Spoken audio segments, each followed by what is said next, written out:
Otep à tous, bienvenue sur la chaîne des panafricanistes par essence, par conviction et par excellence. Celle des citoyens kémites par nécessité et obligation de combat. Nous sommes une chaîne qui n'est guidée que par nos ancêtres et rien que par les ancêtres qui appartiennent à l'égrégore du monde noir. Par conséquent, nous ne croyons en aucun Dieu venu de l'étranger. Toutefois, cette vidéo n'est aucunement destinée à inciter à la haine ou à la violence, car nous menons un combat qui est d'abord et avant tout spirituel, intellectuel et démocratique. Ensuite, elle est politique, géopolitique et géostratégique contre l'impérialisme, le colonialisme, le néocolonialisme et l'endocolonat, qui sont tous qualifiés de crimes contre l'humanité. Nous menons ce combat sur la base du principe fondamental que nous avons hérité de nos ancêtres kémites, qui est celui de la Mahat, c'est-à-dire solidarité, vérité et justice. Vous êtes donc en droit de connaître la vérité et nous avons l'obligation de vous dire la vérité, rien que la vérité, afin que justice soit rendue au continent africain. Et ça, c'est notre modeste contribution dans cette noble lutte en faveur de la souveraineté, la dignité, la solidarité et l'unité africaine.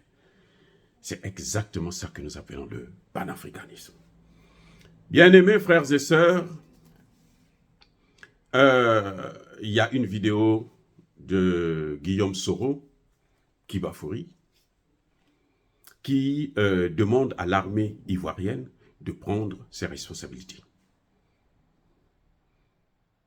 d'agir dans le bon sens. Je suis, en d'autres termes, M. Guillaume Soro demande à l'armée ivoirienne de faire un coup d'État. Très bien. C'est vrai que nous ne devons pas soutenir les coups d'État. Il faut être clair là-dessus. Mais il y a des circonstances où le coup d'État devient la seule option pour nous, pour s'en sortir. La seule option pour libérer tout un pays, pour libérer un continent. Oui.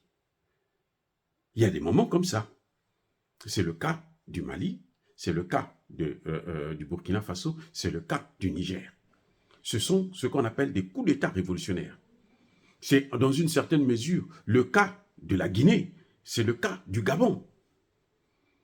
Vous avez un homme qui est là depuis 50 ans, une famille, le père, le fils. Après maintenant, on veut placer le petit-fils, ainsi de suite. Eh bien, quand c'est comme ça, alors que c'est la chose publique, à un moment donné, et ils ne font le plus souvent, quand tu dures trop le pouvoir use, on ne fait plus rien. Mais le plus souvent, ce qui se passe quand c'est comme ça, c'est que le coup d'État devient la seule voie de sortie. Et c'est à ce moment que, parfois, la population, c'est pour ça, d'ailleurs, que la population, parfois, soutient ces coups d'État. Quand la population sort en masse, parce qu'elle dit, oui, nous sommes d'accord avec vous, parce que nous voulons ce changement. Et nous avons quelques pays bizarres qui s'ingèrent dans ces affaires et qui veulent nous dire, non, ça, vous n'avez pas le droit de faire. C'est le peuple qui doit décider. Ce peuple-là dit, soutient le coup d'État. Ça veut dire qu'il y a un autre peuple, donc c'est le peuple des puissances occidentales. Non, ce n'est plus la démocratie. Bref, je soutiens cette thèse de Guillaume Soro, surtout et surtout le fait que la Côte d'Ivoire passe son temps à déstabiliser les autres pays de la région.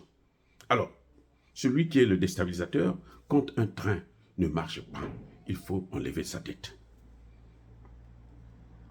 Puisque la Côte d'Ivoire passe son temps à déstabiliser les autres pays, elle l'a fait, nous avons vu, nous nous souvenons des 49 mercenaires ivoiriens qui ont été arrêtés, comment dirais-je, au Mali. Et nous avons là dernièrement la tentative de coup d'État qui a été préparée, organisée, financée par Alassane Ouattara au Burkina Faso. Et nous avons vu que pour une guerre au Niger, c'est la Côte d'Ivoire qui y tient mordicus, alors que si, je dis bien si, écoutez bien, si Alassane Ouattara a un peu de jugeote encore, a une partie, un peu de connaissance là, du droit international, il devrait savoir que la CEDEAO ne peut pas intervenir sans l'aval de l'Union africaine et sans l'aval de l'ONU, notamment du Conseil de sécurité de l'ONU. Sinon, cette intervention est illégale. Mais Alassane Ouattara pense quand même qu'il faut faire et il intimide. Donc, on met la population dans une situation de peur. On traumatise. C'est le terrorisme informationnel que Alassane Ouattara est en train de pratiquer. Il sait. Il sait aussi que s'il y a intervention, eh ben, c'est pas sûr que ça ne sera pas, comme disait le président Tchani, et je suis d'accord avec lui, ça ne sera pas une balade de santé. Les Ivoiriens vont mourir. Les Nigérians, les Béninois qui vont intervenir, les Sénégalais vont mourir. Mais ça, ils s'en fichent de ça parce qu'il faut faire plaisir à la France. Donc à ce moment, un homme comme ça, là, qui est en train de déstabiliser toute une région, c'est tout à fait normal qu'on puisse le déstabiliser lui-même. Mais il y a un problème avec Guillaume Soro. Il y a un problème. C'est que Guillaume Soro, c'est lui qui a amené Alassane Ouattara au pouvoir. C'est ça qui était terrible.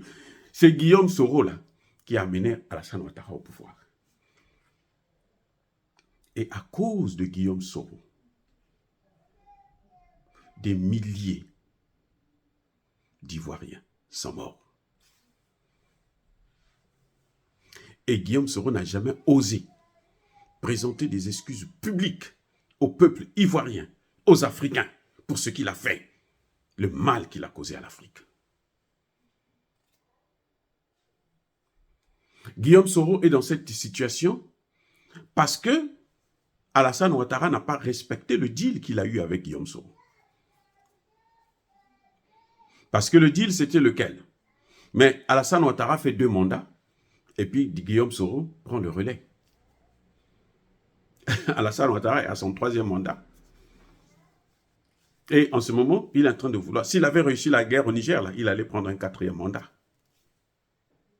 S'il avait réussi de déstabiliser, de faire sauter Goïta, il allait prendre un 4e mandat.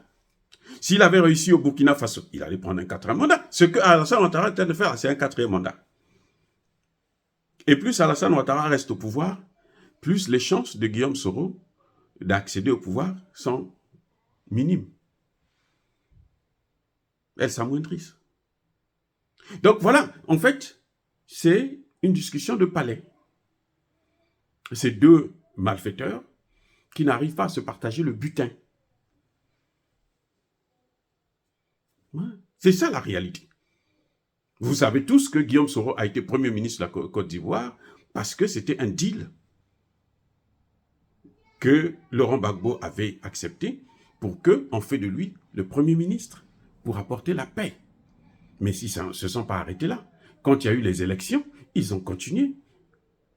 Et là, ils ont reçu le soutien des Nations Unies, pardon, hein, des États-Unis, de la France, de Sarkozy, qui ont même intervenu directement au palais présidentiel pour déloger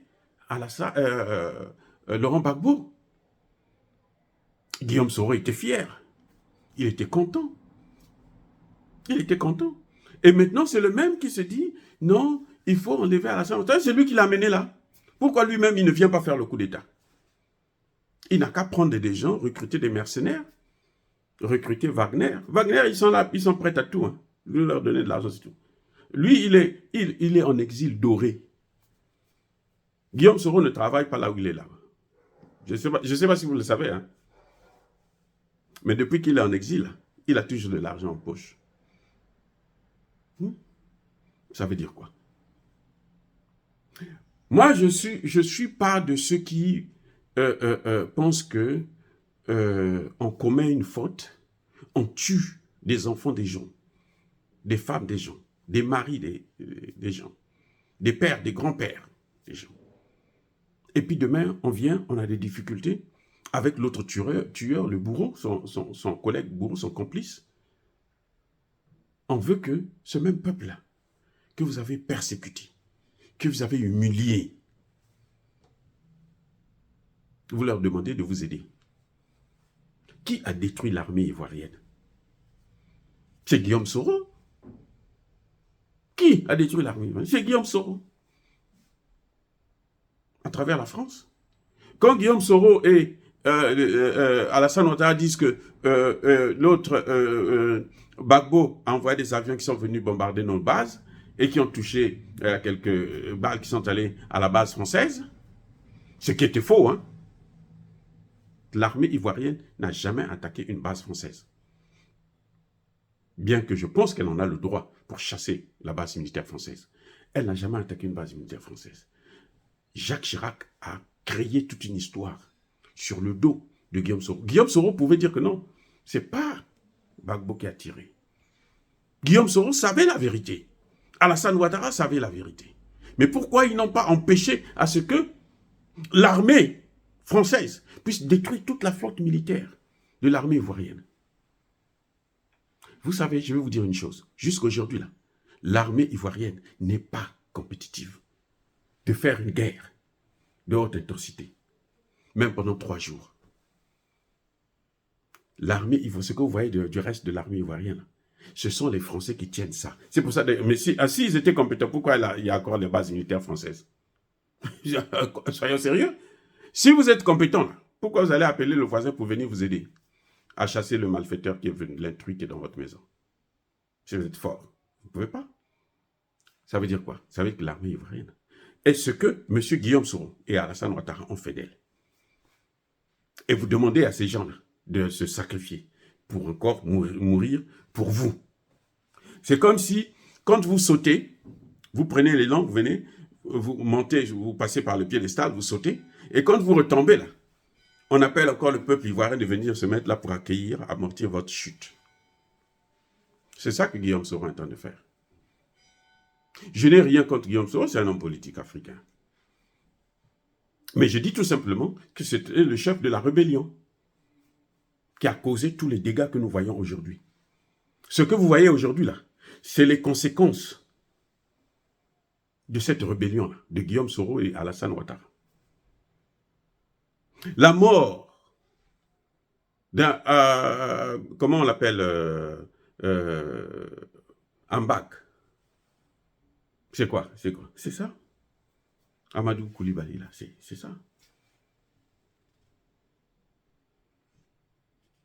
Oui. Ambak, les conséquences, c'est les conséquences de cette rébellion. Parce que s'il n'y avait pas eu cette rébellion, s'il n'y avait pas eu cette déstabilisation de la France, Alassane Ouattara n'aurait pas pu prendre un 3e mandat. Parce qu'on serait dans la démocratie. Le peuple ivoirien serait rodé et préparé. Mais comme on a stoppé le processus, les Français ont pris le contrôle. Ce sont les Français qui gouvernent la Côte d'Ivoire, c'est même pas Alassane Ouattara. Et ça, Guillaume Soro n'a jamais osé attaquer la France. Jamais. Il a accusé la France pour ce qui est en train de se passer aujourd'hui. On a tué les Ivoiriens. Si ce n'est pas lui et Alassane Ouattara, mais pourquoi il ne pointe pas du doigt les Français? Ce sont eux qui ont fait l'intervention. C'est l'ONU qui est intervenue. Nous le savons. Mais c'est Guillaume Soro qui doit nous donner des éléments de preuves. Il se cache. Il cache les informations. Et il veut que l'armée ivoirienne puisse l'aider à revenir, à prendre le pouvoir qu'il a donné lui-même à Alassane Ouattara. Vous ne voyez pas que c'est se moquer des militaires ivoiriens? Pourquoi les militaires ivoiriens vont aller se sacrifier pour... Vous savez, quand on fait un coup d'État, c'est un risque. Hein? C'est pas du gâteau. Hein? Vous faites un coup d'État, là. Si vous échouez, là, quand vous êtes chanceux, vous allez en prison. Sinon, on vous tue. Eh oui. Ce que nous avons aujourd'hui, les Ivoiriens qui en masse là, sont obligés d'aller mourir dans le désert pour chercher à sortir du pays. Les jeunes Ivoiriens qui se suicident là, c'est les conséquences de la politique de Guillaume Soro et de Alassane Ouattara. Ce sont les conséquences. Vous savez, moi je suis docteur en sciences politiques, je m'en fous de ce que les gens vont penser. Je dis ce que je pense. Si vous n'êtes pas content, apportez-moi des arguments que Guillaume Soro n'était pas rebelle, que la France n'est pas intervenue, qu'il n'y a pas de base militaire française en Côte d'Ivoire. Vous avez même des sénatrices blanches, des Françaises qui sont venues là, qui sont... Parce que c'est chez eux. C'est chez eux. La Côte d'Ivoire est parmi les pays les plus endettés d'Afrique francophone maintenant.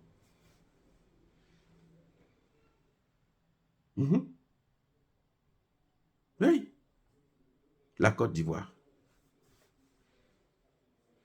Près de 35 milliards de dollars. À cause de qui? À cause de Guillaume Soro. Guillaume Soro était fier de nous dire que nous avons pris les armes pour ramener l'ordre, pour ramener Ouattara au pouvoir. Le Ouattara que vous avez voulu, qui est démocrate. C'est ça la démocratie de Guillaume Soro. Il ne faut pas se plaindre. Il faut au contraire, Guillaume Soro devrait en principe acclamer Alassane Ouattara pour tout ce qui est en train de se faire. Parce que Alassane Ouattara, c'est son produit. C'est le produit de Guillaume Soro. Il devrait l'acclamer. Si c'était Blé Goudé qui le disait, encore, d'accord. Mais Blé Goudé, vous savez, depuis qu'il est sorti de la prison, il a été terrassé. Bon, bref, ce n'est pas le sujet aujourd'hui. Mais en tout cas, à mon avis, Guillaume Soro devrait acclamer Alassane Ouattara. Il devait prier Emmanuel Macron, louer Emmanuel Macron, parce que c'est leur Dieu. Ce sont eux, les Français, qui sont venus. C'est la Côte d'Ivoire, vous savez que c'est la Côte d'Ivoire qui a bloqué le processus de la monnaie ouest-africaine unique. L'éco ouest-africain, c'est la Côte d'Ivoire. Donc Guillaume Soro est responsable. Vous avez entendu Guillaume Soro sortir pour dire non, non, non, non, non, c'est pas bon ce qu'Alassane Ouattara est en train de faire? Non, il n'a jamais critiqué. Parce qu'il est d'accord, parce qu'il sait que c'est lui qui les a amenés. Parce qu'il sait que c'est la France qui est en train de travailler avec eux.